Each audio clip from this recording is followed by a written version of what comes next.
would have been really good last year. Just they had no quarterback. So I remember even when Rex Ryan was there and they drafted Mark Sanchez and they went to like the conference championship game like 3 years in a row. They still just never won. They're the Jets. Yeah. They're the Cleveland Browns of New York. Like they're just never gonna be there. Yeah, I mean let's do a little palate kind of cleanse because last week when we were gonna do Rums and we've been away for a couple weeks. I was sick 1 week. You had some issues 1 week, and we're back. We're gonna do a little bottle killing. Realized I was driving without a right registration for my car. That was good. Yeah. But we figured it out. I have a registration. So Grander Rum, he was in here last week. Dan Deerhart, the guy who actually owns the company. Awesome guy. We get to hang out, chat, talk about his rums for a little bit, and then we concluded by agreeing to set up a podcast together. So we're going to do a Zoom meeting where I'm going to get to interview Dan, the guy who owns this. And we're talking about rums today, so it's kind of a good way to tie it all in and pretend like we haven't been drinking for the last 2 weeks. Yeah. I love this. These damn playoffs. Yeah. Yep. Bruins it. Oh, don't even. That is the end of that. Yeah. I honestly didn't think Matt was going to show up for work the next day. I'm shocked he did. I'm shocked. Surprised he wasn't on his way to the stadium. I had to demand a refund. Yeah, I had this image of him up at like 4:30 in the morning just trolling people on Twitter. Yeah. First round, too. Yeah, bad 24 hours in the garden that day. There was something in the air. Yeah.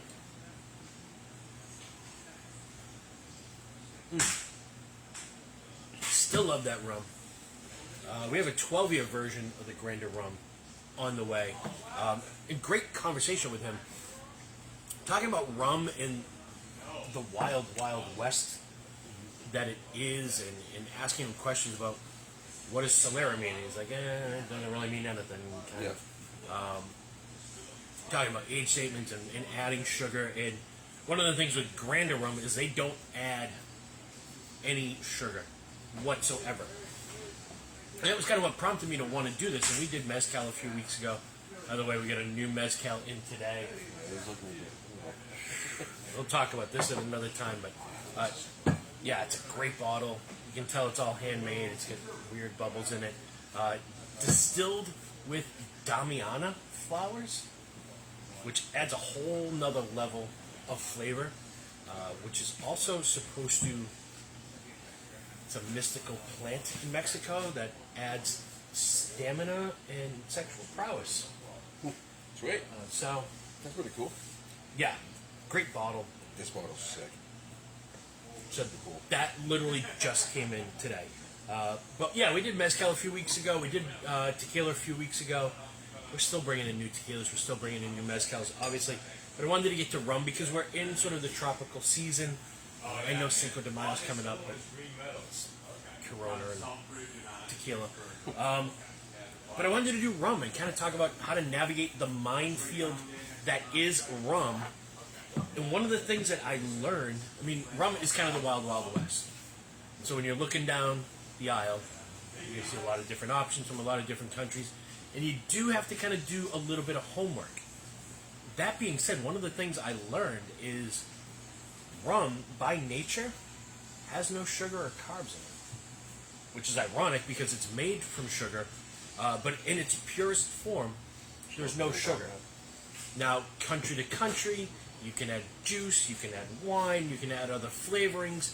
So you got to be a little sort of aware. So it's like nothing like whiskey. It's pretty much you still can slap rum on it if it's a rum. Yeah, and basically there's three ways you can make rum. One is from molasses, which is a byproduct of the sugarcane harvest.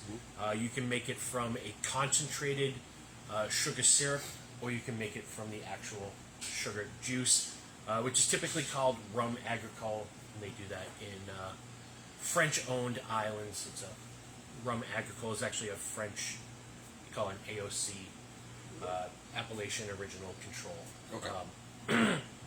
But I put together a few rums to kind of taste, just to show that they don't all taste alike, and to kind of show that they're cool and different. And then we're going to make some cocktails and have a lot of fun with that as well. I don't know if you've had this one. No, it came in. I think it was coming last week. Yeah. Yeah, I think I stopped by, but it wasn't open or anything. So this is 10-1 rum. This is owned by. Oh, yeah, this is super funky. Which is why I like it. This is great for cocktails. It's mostly Jamaican rum, and some other rum from the Caribbean. But yeah, that is. It's so funky. Vegetal, quirky. This is not Captain Morgan's. No, it is not. But foreshadowing, since we're kind of in that lane, we're gonna make cocktails afterwards, just to kind of show that not all white rums are created equal. And I did a little bit of research, and I kind of had to maybe apologize. I don't know. Admit that I was wrong, but there is no sugar in Bacardi. No, really? Yeah. Huh. Nor Captain Morgan's, which is one of your products, but Captain Morgan's has actually gone to the point of putting in the nutritional facts on the back of the bottle, yeah. And there's no carbs per ounce and a half serving.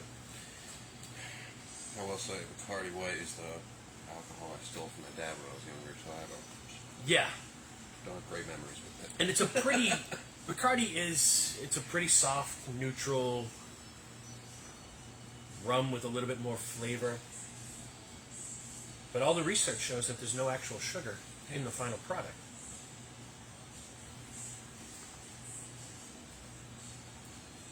It's fine. But then you get to the 10-1.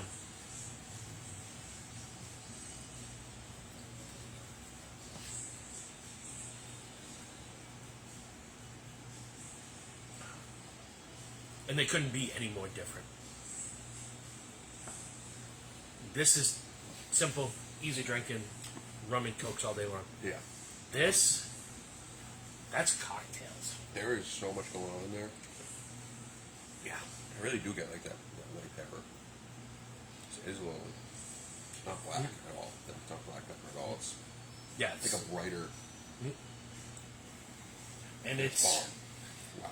Wow. Because sugarcane is like a tall grass, really. So, like this has more of that kind of grassy, earthy flavor. Yeah, it tastes like almost. This is the most positive way, like dirt almost, like the grass. Yeah. That's really good. So you must be diving into this stuff with all the classes you're taking now. Yeah, we are. Still pretty early in the classes, but it's all virtual right now too, so it's like ready to learn, but it's still tough to like sit at your house and stare at a screen for X amount of minutes. I get so distracted so easily. Maybe I just gotta pour one up and watch it. Yeah. All right, next one, and I wanted to do this to kind of showcase this, and this is distributed by my friend Rick Hill, who's sometimes out there watching, and Kerry Dion, who Kerry I haven't seen in a while, but he comments every now and then. This is from Gosling's. Definitely got this. And this is their, attempt to kind of mimic what Jefferson's does with that Ocean series. So, rum, put it in barrels, put it in a boat, send it, drive it around the ocean. From Bermuda, 88 proof, so a little bit higher on the Richter scale.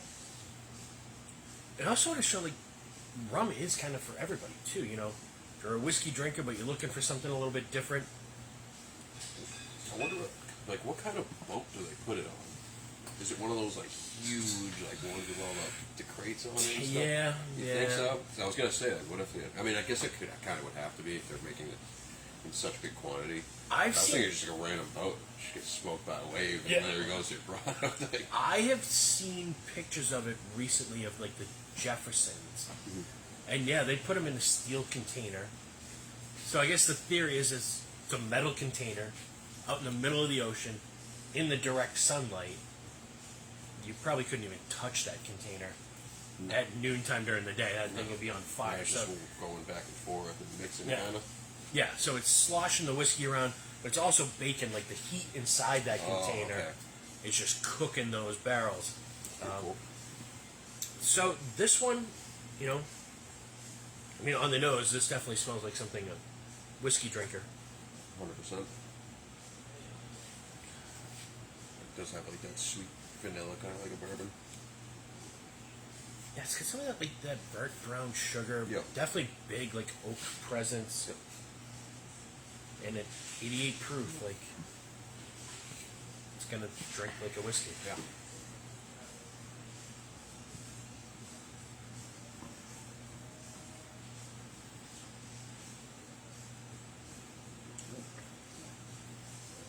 Lots of vanilla.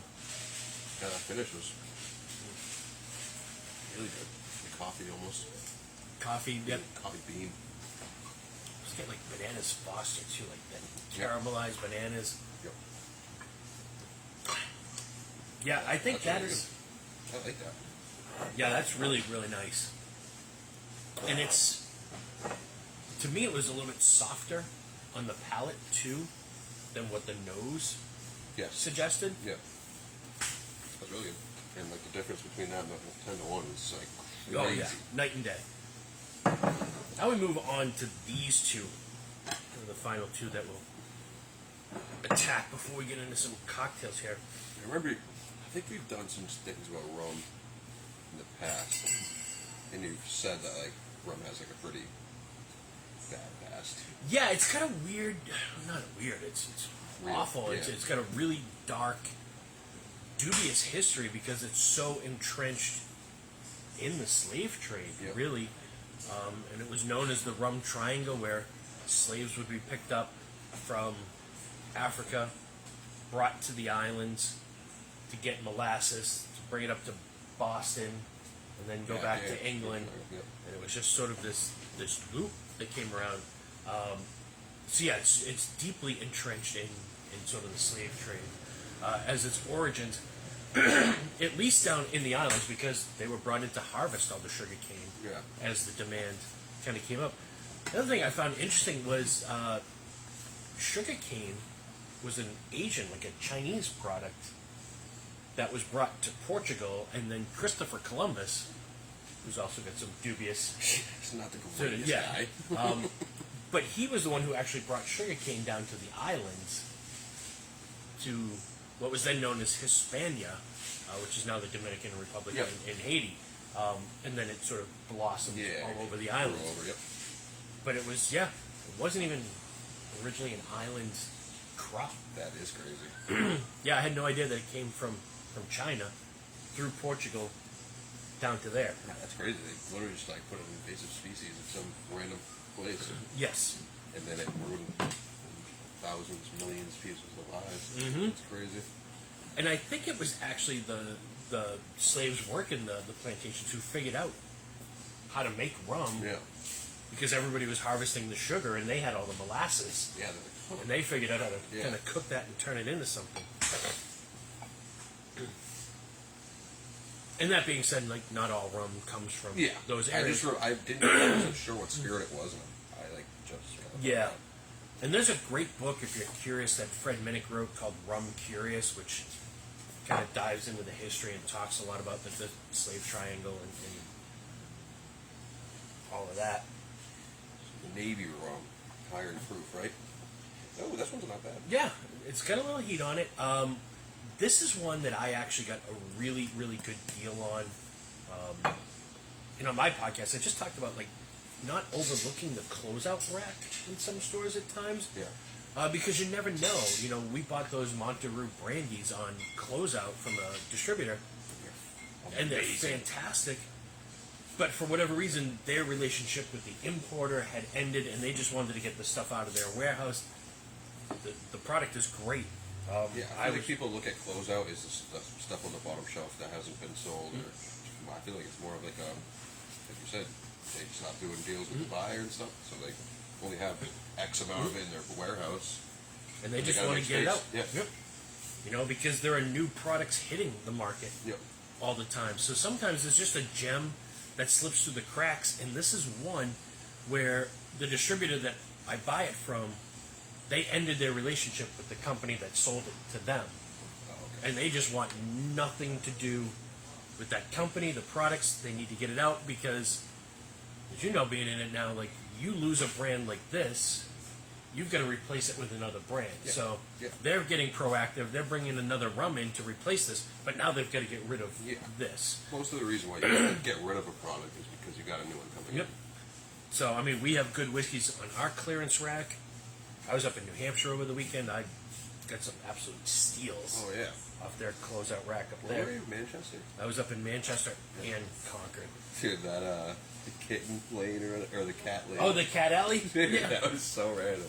I was like, what the hell is this? Yeah, it was such a bizarre. So we went up for a trade show for Capital Candy, who does all our cigarettes and stuff, and they put on this incredible spread. It's in Manchester. And last year we stayed at the hotel in Manchester, where the trade show is, and then we got there, and they were like, "No, we have you booked in a hotel 25 minutes north of here." So I had to leave the trade show, drive all the way up, check into that hotel, drive all the way back, and the show ends at 4, but dinner was at 6, so we had a little bit of time to kill.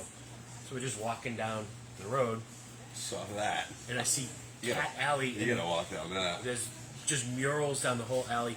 It reminded me, if you ever get up to Salem, Yeah. Salem, Mass, there's a whole neighborhood of just murals that people have painted on the side of housing units, and it's really, really cool to see, like, the street art. But yeah, it's cats all over the wall. It was, I was geeking. I was like, what is this? So it says Austrian Empire Navy rum. Is this the same style as a Navy style rum, or is it just the name of the? I think they just called it Navy rum again because there's no. That's why I thought it was global higher than guidelines. alcohol. I mean, higher in alcohol because I know the Navy style Yeah. tends to be way up. Yeah, the foolproof.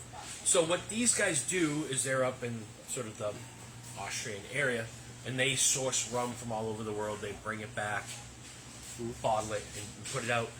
They were the company that actually supplied the Royal Navies of Europe with rum. So this rum and this rum, which are both by them, are two totally different rums. This one here is actually listed as Jamaican rum, so no sugar added. You do get some of that funk in there too. Oh yeah. It's like so hard to nail what that nose is because Yeah. I do get the same of it as the Yeah. one. Nope. It's like that It's just funky. funk. Yeah, it's hard to. It's the there's a name for it too. But yeah, it's that sort of vegetal, grassy. Yeah.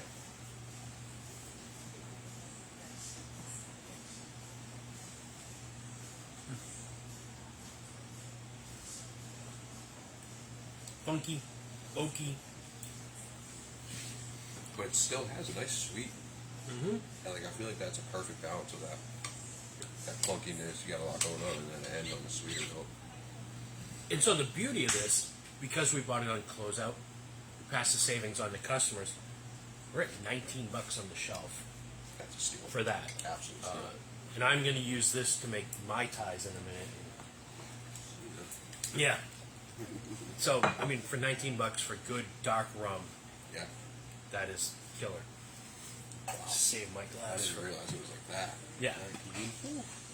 And then the other one that we brought in,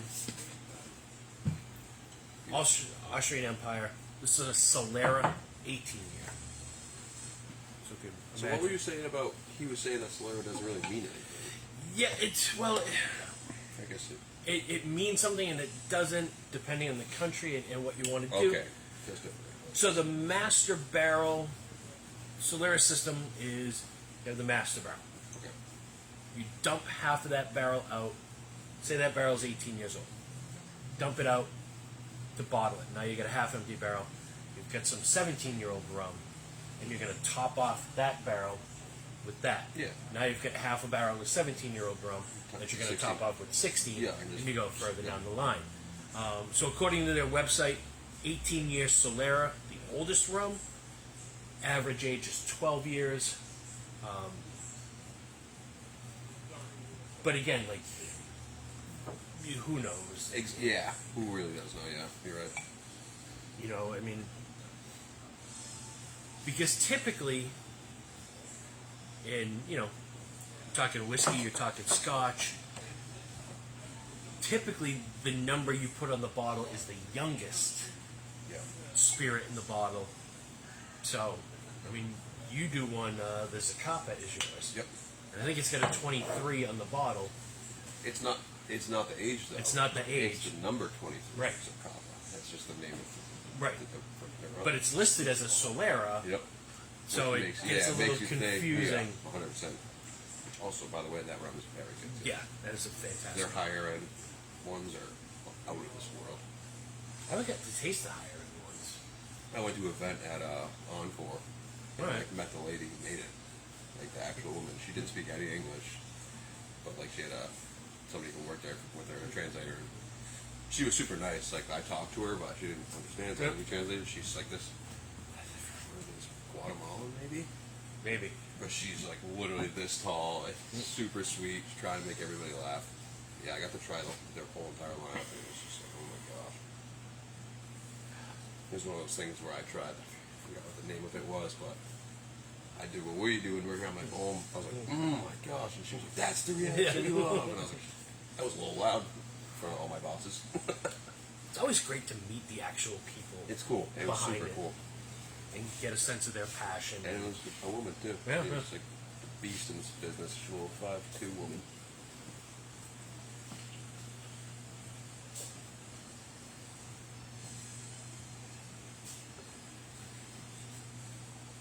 That's like vanilla, butterscotch, banana pudding. That is awesome. That's clean. Yep. Yeah, I wouldn't mix that in any It's like cocktails. there's not like a lot going on other than like that, like you said, like the butterscotch, the banana. That's what you call it out. That's really good. Yeah. It's like custody. Yeah. Reminds me of some of those Bully Boy rums when we Yeah. tried those. All right, so now we got rum. What do we do with it? This, I wouldn't do anything with. Yeah. I would just pour that in a glass, sip it, campfire, Sunday night. So, we're going to get into cocktails. This is a big thing with cocktails for me. Am I about to sing power ballads? The director's out there with his lighter up. Do some dancing.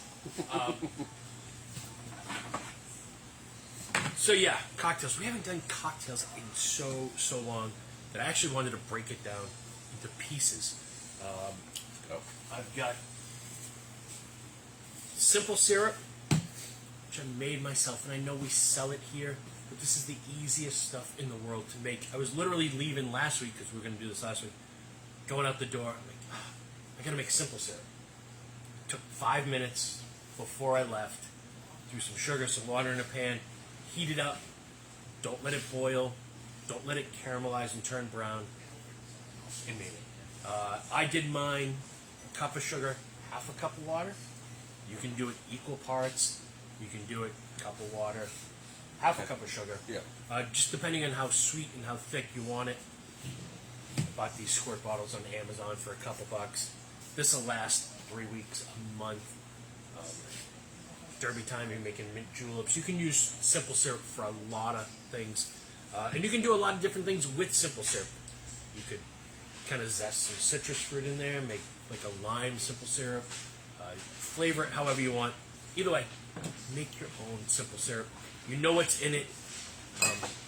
No, it doesn't last forever, but that's because there's no chemicals or preservatives in it. And that stuff's so much better for you than. Yeah, and you can do it with brown sugar, you can do it with turbinado sugar, any kind of sugar you want. So, quick fruit cutting class for anybody who's making cocktails at home. This used to drive me nuts as a bartender. When you're cutting limes for garnish, don't play with the fruit, don't roll it, because you don't want to break down the inside fibers. Yeah. Just leave it as it is. Always cut it the long way. down the middle. Nice and easy. Just get a couple of lines. That way, then we've got some good garnish. Simple, nice, easy. Keep them in the fridge. Keep them covered. They'll hold up for a while.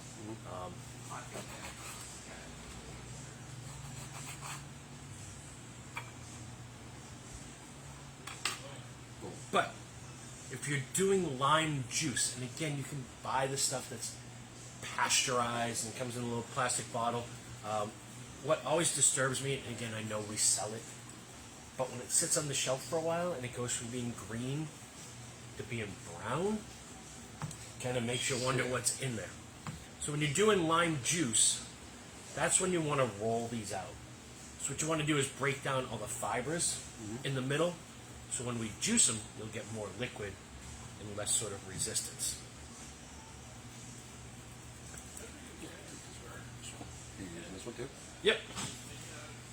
So when you're juicing them, cutting them right through the middle, boom.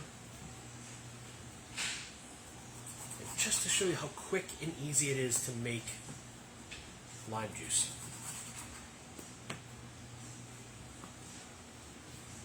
And I feel like during COVID, everybody was making cocktails at home.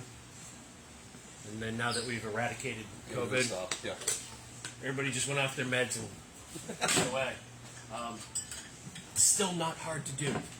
Invest in one of these. I literally got one of those on Amazon for less than $10. Yeah. And every now and then, there's like a, what we call a VAP here, value-added package, where there'll be like a tequila set or a Patron set that will actually come with one of these on the bottle. So you do always do it that way? Yep. That's the way I figured out how to do it, because circular, it fits in the bottom that way. The other thing I've learned, use a tall container. Yeah, because it also squirts everywhere. Yeah, it doesn't just come out. Yeah, so you'll end up with it like all over your eyes. And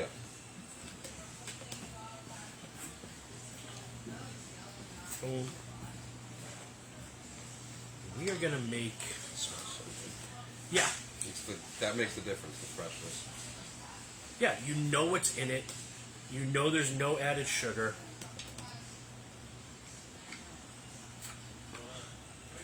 Literally, we're doing this on the fly.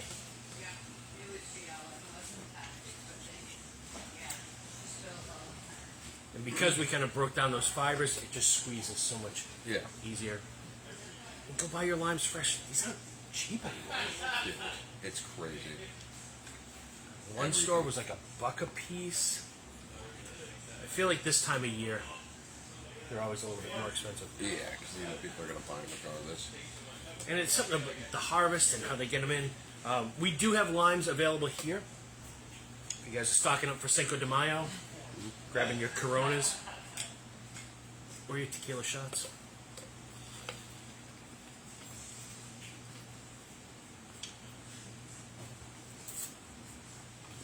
I miss doing this.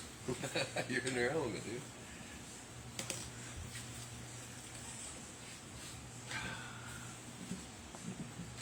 Actually had Steve make me an old fashioned Manhattan the other day. Nice. Yeah, it's Scruffy's.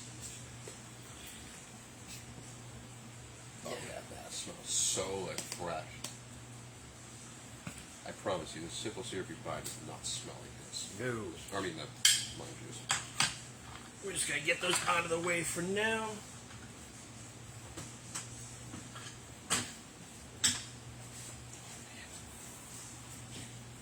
Alright, so rum cocktails.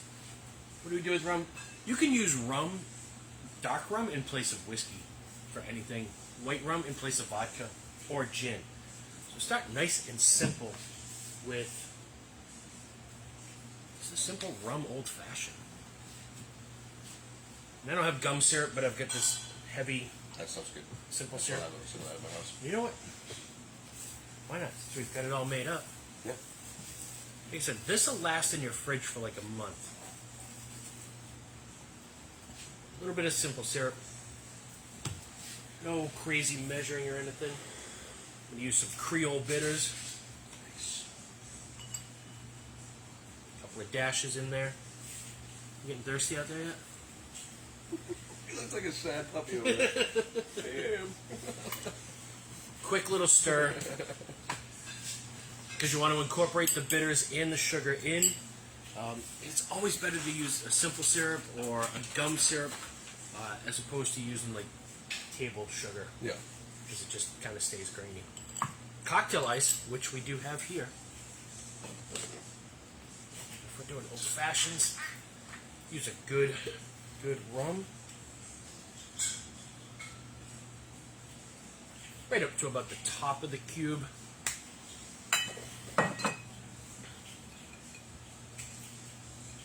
Little swirl.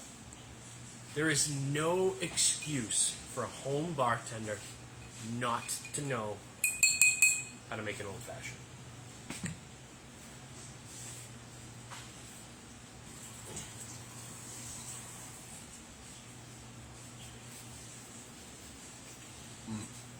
Wow, those Creole bitters are perfect. Wow.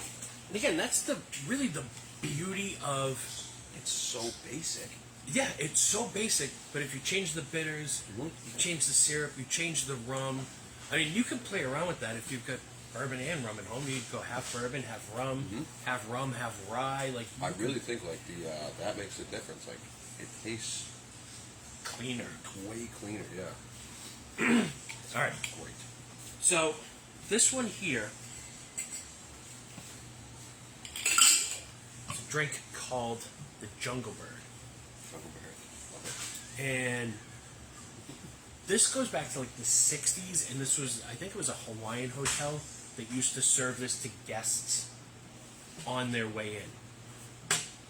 And I'm going to use the super funky 10 to 1. Probably go an ounce and a half. Have you ever seen that? Oh, what's her name? Sarah Lee.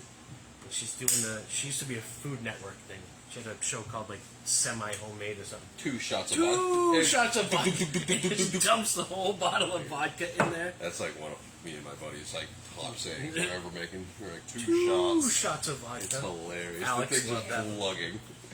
So we get an ounce and a half of white rum. I'm going to use about 3/4 of an ounce of Campari. So, again, Campari is one of those things where you buy because you had a craving for Negronis, and now you've got half a bottle at home, and you're like, what do I do with this stuff? Jungle Bird cocktails. It doesn't have to be fancy. You could use Bacardi if you've got Bacardi at home. Yeah. We're going to do a little bit of simple, a little bit of lime, and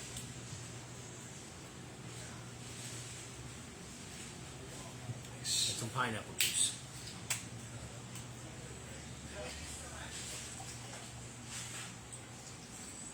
You know, freshly squeezed pineapple. Yeah. I don't have time Yeah. I mean, that's to a project. juice a pineapple. But nice and simple. Just a few ingredients.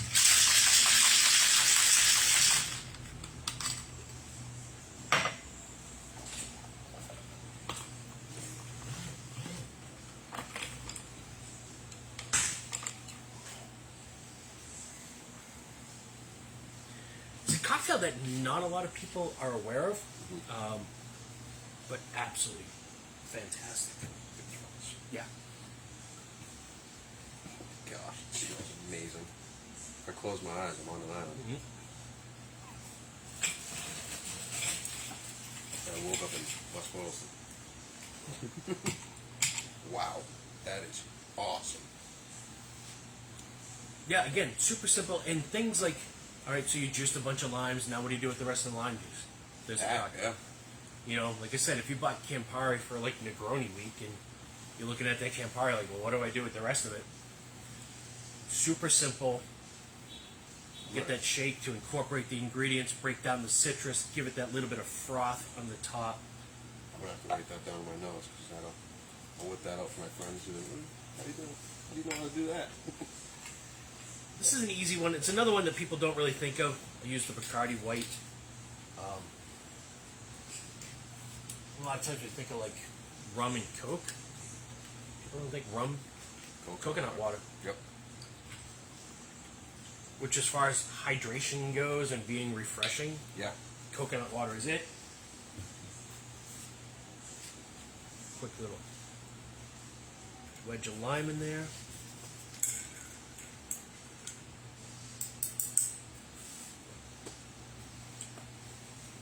Oh yeah, that's delicious. All right, and now for the grand finale, and I haven't done this in so long. I've been excited for this for 2 weeks.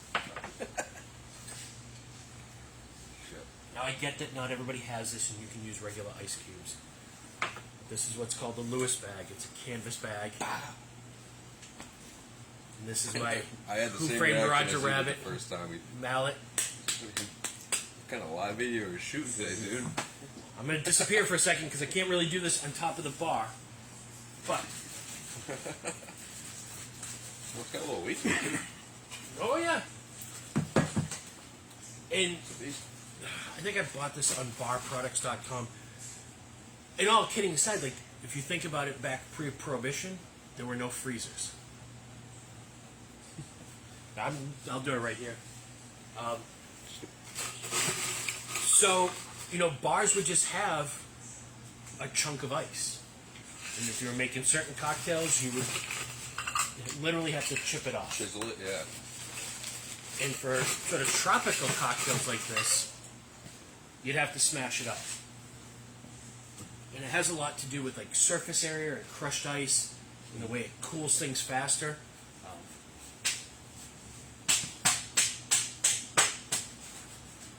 I tried doing this at my house last summer. I didn't have a mallet like that, so I was just like, I don't even know what I grabbed. It didn't work as well as that thing did. Oh yeah. And there will be magic in the crushed ice. I mean, I suppose if you bought, like if you went to Walmart or something and bought like one of those kids like slushy machines, Yeah. those also work really, really well for this. And this is Mai Tai. A real. Actual Mai Tai recipe, which, depending on which sort of history you read about, it was either created by Trader Vic or Don the Beachcomber. They were kind of the godfathers of tiki drinks, as they're known. And this is a drink that over the years has kind of been polluted a little bit by adding a ton of juice and Yeah. pineapple juice and orange juice, and we're going to make it without any juice whatsoever. 1.5 ounces of rum. I like dark rum. The original recipe called for a very specific Jamaican rum, and that rum ceased to exist anymore. So over the years, people tried to blend like light rum and dark rum and do a different sort of take on it. I like just doing dark rum. If you want to do light rum, do a little dark rum floater on it. But I do try to keep life as simple as possible when it comes to this stuff. Orange liqueur. I'm going to use orange curacao. Some people like Grand Marnier. I think the cognac and the oakiness is too much for this. Triple sec to me is too just straight sweet orange. Yeah, straight sweet. Yeah. Same as Cointreau. Orange curacao. A little bit more proof point. Not quite as sweet Yeah, of I a feel like flavor. it's definitely like a little bit more like bitter. Yeah. Bitterness to it. So basically using 1.5 ounces of rum, 3/4 ounce of this. 2-to-1 ratio is always good when you're making cocktails. A little bit of simple syrup.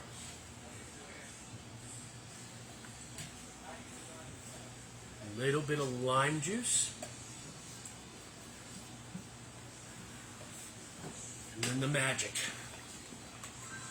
Orgeat syrup. Back in stock here in the store. Which is basically like Orgeat's kind of the original almond milk. And if you go back on our Facebook page, YouTube channel, you can find that video that we did with all the Orgeat. And that Tallulah with the Jack and Coke with the orgeat and the salted peanuts. Yeah, I feel like that's the secret ingredient right there. Good, healthy shake. Now, somewhere I have a strainer. I'm not going to bother to dig it out. So use an old school bartending technique.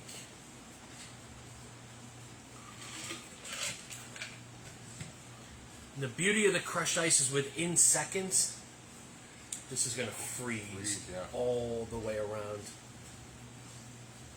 There it is. Straight. Whatever's left out there.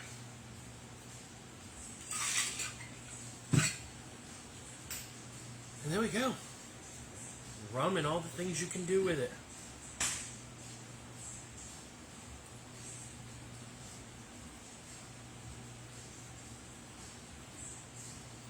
Dangerous. No pineapple juice.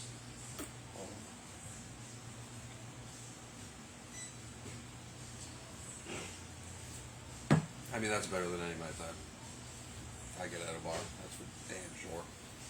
Well, bars that I can do.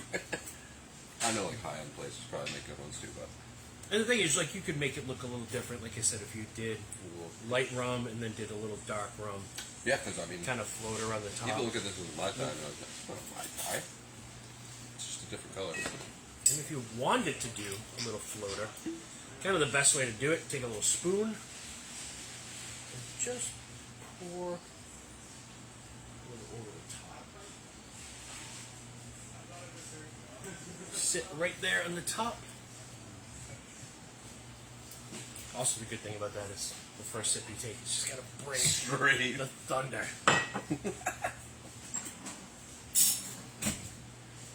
And there it is. Hopefully this inspires you guys to check out some rums and try some different stuff, try some cocktails. This video will stay up on Facebook. It'll be up on YouTube by the end of the week. So if you've missed anything, you want to go back and rewatch it, we'll be there. Yeah, we'll be back next week. Cheers. Cheers, guys.